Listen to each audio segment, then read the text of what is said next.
నమశంకరాయ. మే 1వ తారీఖు వైశాఖ పౌర్ణమి, స్వాతి నక్షత్రంతో కూడుకున్నటువంటి రోజు, మహా అద్భుతమైనటువంటి రోజు. ఈ రోజున ఒక చిన్న పరిహారం తెలియచేస్తాను. అది పాటించడం ద్వారా నరఘోష, నరదృష్టి పూర్తిగా తొలగిపోయేటువంటి అవకాశం. ఒకవేళ అది మనం సంబంధించినటువంటిది మన ఇంటి చుట్టుపక్కల గనక లభించకపోతే మన ఇంట్లో ఏ విధంగా చేసుకోవాలో కూడా తెలియచేస్తాను. ఈ రోజున చాలామంది నరదృష్టి, నరఘోషతో బాధపడుతుంటుంటారు, ప్రయోగ బాధలతో బాధపడుతుంటుంటారు.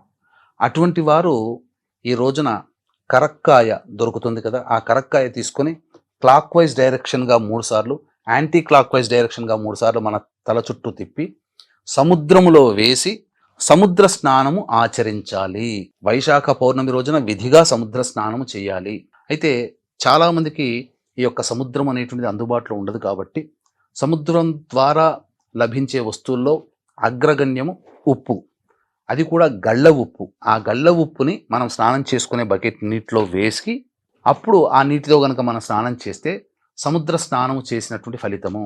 కాబట్టి స్నానం చేస్తున్నంతసేపు అగస్త్య మహామునిని స్మరించుకొని స్నానం చేయండి.